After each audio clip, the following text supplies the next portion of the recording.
Hello everyone, स्वागत है आप सभी का कॉमर्स नेट आईक्यू में।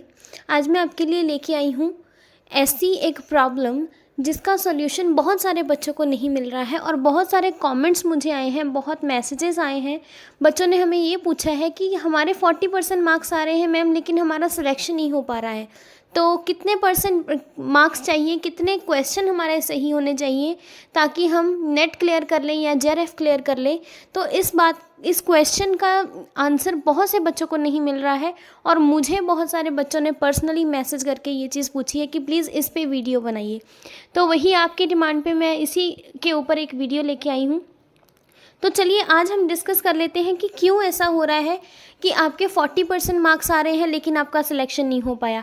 कभी कभी आपके 51% मार्क्स भी आए हैं तब भी आपका सिलेक्शन नहीं हुआ है। तो उन सारी चीज़ों का रीज़न क्या है, आखिर कितने मार्क्स हमें गेन करने पड़ेंगे, कितने क्वेश्चन सही होने चाहिए ताकि हम नेट या जेआरएफ क्लियर कर ले। तो आज मैं आपको उस सारे डिटेल में सब कुछ समझाने वाली हूँ कि एग्जैक्टली कितने मार्क्स आपको चाहिए और क्या क्या चीज़ों का आपने ध्यान रखना है while preparing for your exam, ताकि आपको इन सब चीज़ों का जवाब मिल जाए।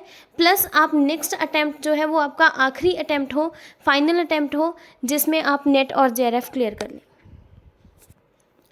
तो यहाँ पर देखिए, उन्होंने जैसा कि इन्फॉर्मेशन देता रहता है time to time UGC NET, तो यहाँ पर उन्होंने ये पक्के से बताया है कि क्या क्या आपका मोड ऑफ एग्ज़ाम होगा और क्या पैटर्न ऑफ एग्ज़ाम होगा। तो ये तो आपको पता ही है कि एग्ज़ाम जो है वो कंप्यूटर बेस्ड होता है, ऑनलाइन एग्ज़ाम होता है। कंप्यूटर पे उस 3 घंटे के दौरान आपने क्वेश्चंस को अटेम्प्ट करना होता है। टोटल 150 क्वेश्चन होते हैं। तो ठीक है, थोड़ा पैटर्न को हम डिटेल में समझ लेते हैं ताकि आपको ये पता चले कि आपने कितने क्वेश्चन सही करने हैं।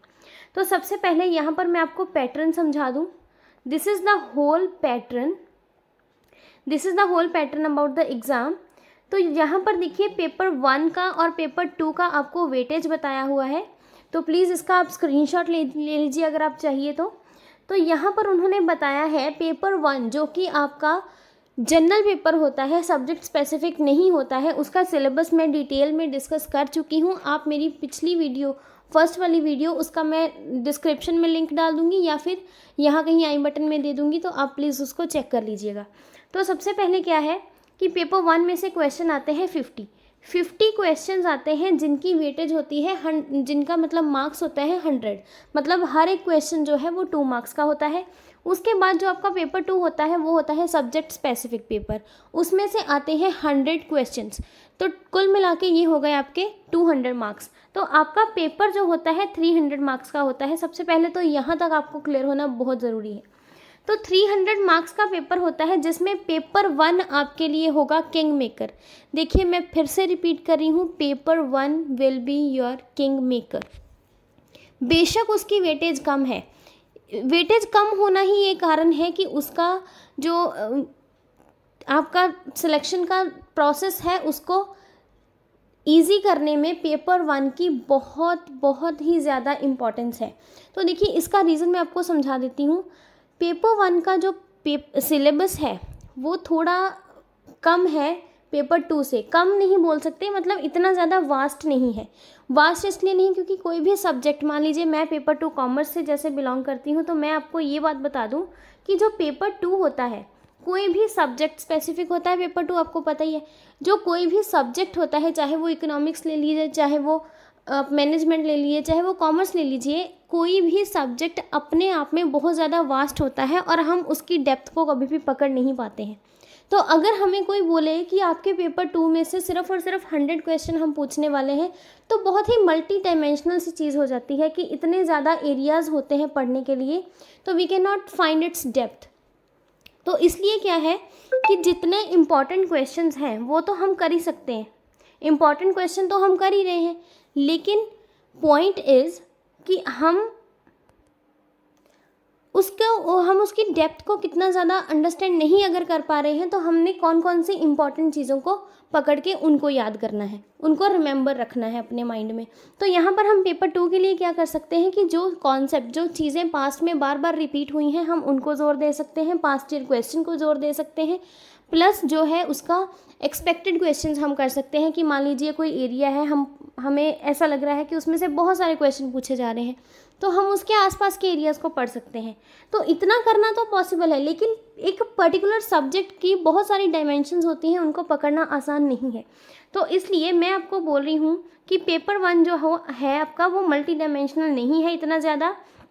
उसमें क्या है, कुछ स्टैटिक पोर्शन है, जैसे maths and reasoning, data interpretation, comprehension, ठीक है, और आपका रीजनिंग जो सैलॉजिज्म वाली रीजनिंग है।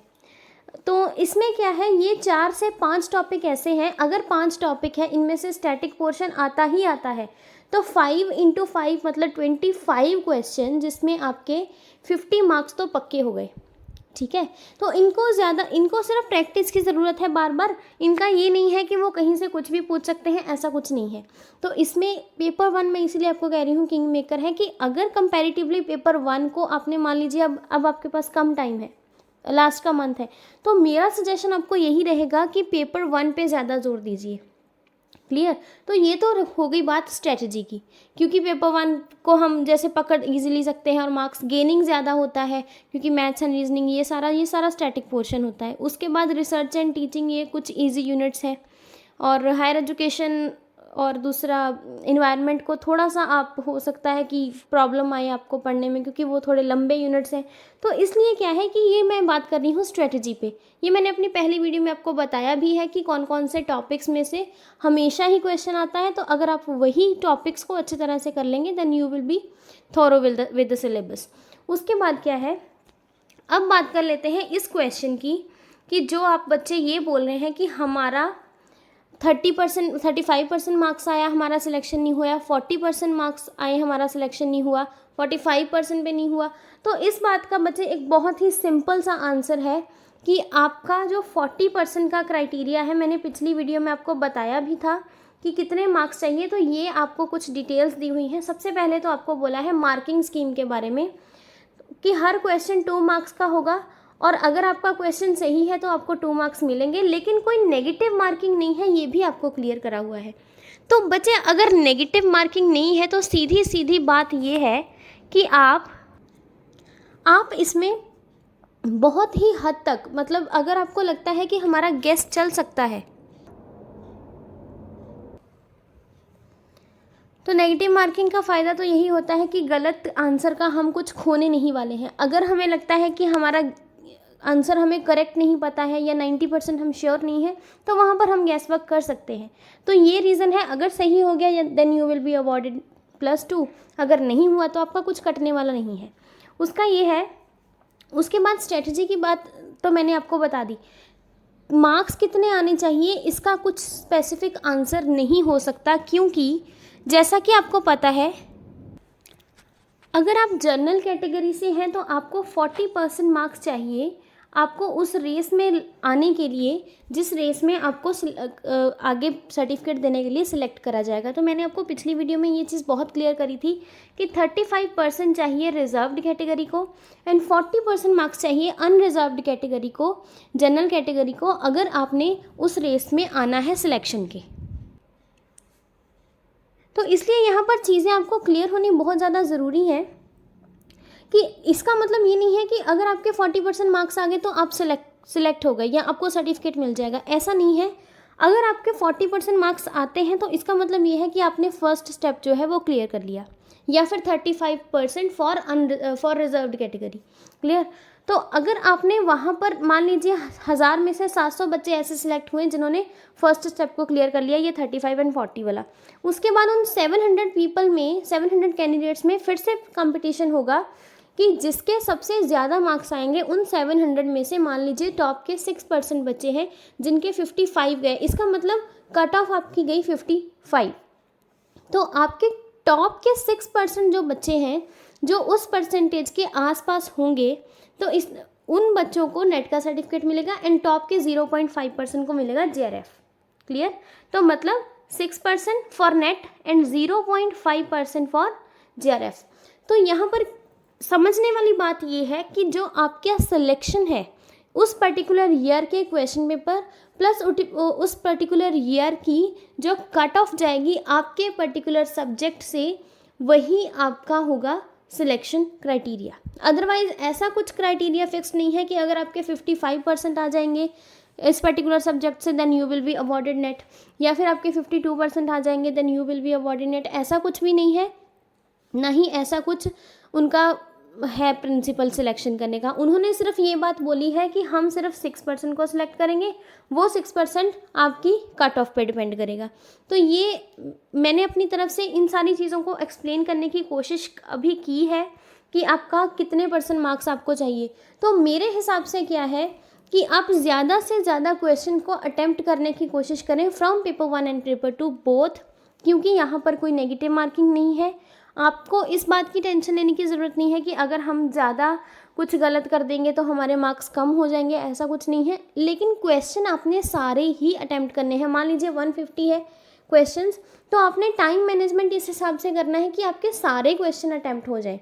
बाद में आपने कुछ टाइम रखना है कि जो क्वेश्चन आपको अच्छी तरह से आते थे क्या वो आपने सही से किए। सबसे पहले करना वही क्वेश्चन है जो आपको अच्छी तरह से आता है, जिसमें आपको थोड़ा सा भी डाउट लगता है उसको स्किप करके चलिए। और एट द एंड मान लीजिए आपको पेपर में अब 20 से 25 मिनट बड़े हैं लास्ट के, तो आप उन क्वेश्चन को उठाइए जिनको आप थोड़ा सा आपको डाउट है, मतलब आते हैं लेकिन थोड़ा सा डाउट है, आप उनको कर डालिए। उसके बाद थर्ड शिफ्ट में आप करिए उन क्वेश्चन को जिन क्वेश्चंस को आपको बिल्कुल भी आइडिया नहीं है, क्योंकि ऐसे 10% क्वेश्चंस होते हैं एग्ज़ाम के अंदर जिनके बारे में आपको बिल्कुल आइडिया नहीं होता है, क्योंकि जैसा कि मैंने बताया पेपर 2 बहुत वास्ट होता है। तो उसके लिए तो इस स्ट्रैटेजी को कि क्वेश्चन पेपर को अटेम्प्ट कैसे करना है, नेक्स्ट वीडियो में उस पे लेके आऊँगी, जो हमारी जनरल वीडियो होगी मैं इसी पे लेके आऊँगी कि आपने अपना पेपर जो है वो किस स्ट्रैटेजी से अटेम्प्ट करना है। तो बिल्कुल वो स्ट्रैटेजी मेरी खुद की अपनाई हुई स्ट्रैटेजी है और बहुत सारे बच्चों को मैंने वो एडवाइस भी दी है, और यकीन करिए कि बहुत सारे बच्चों का उस जो सिलेक्शन की मैं आपको बताने वाली हूँ टेक्निक, उससे बहुत सारे बच्चों का सिलेक्शन भी हुआ है। सो डेफिनेटली मैं आपके साथ वो टेक्निक भी शेयर करूँगी, वो सीक्रेट टिप्स भी शेयर करूँगी एग्ज़ाम से पहले। तो तब तक के लिए आपने इन सारी चीज़ों का ध्यान नहीं रखना है कि 6% रिजल्ट आएगा या 12% आएगा या 0.5% में हम कैसे आएंगे, ऐसा कुछ भी अपने माइंड में फ़िलहाल के लिए नहीं लेके आना है। आपने सिर्फ़ और सिर्फ अपनी मेहनत पे जोर देना है, बाकी आपका लक, आपकी मेहनत ज़रूर एक दिन रंग लाएगी। तो तब तक के लिए बेस्ट ऑफ लक एंड